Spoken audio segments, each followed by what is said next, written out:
Alright, here's a quick guide on how to install VS Code on Linux Ubuntu.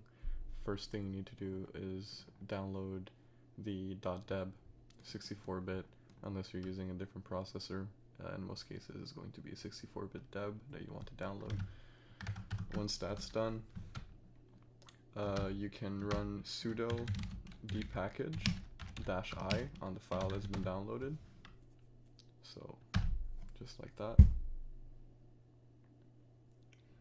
And what this should do, if there's no missing dependencies, is properly install everything, and even put a shortcut in the programming startup menu. I'm using Lubuntu. It's probably going to look different on a normal stock Ubuntu.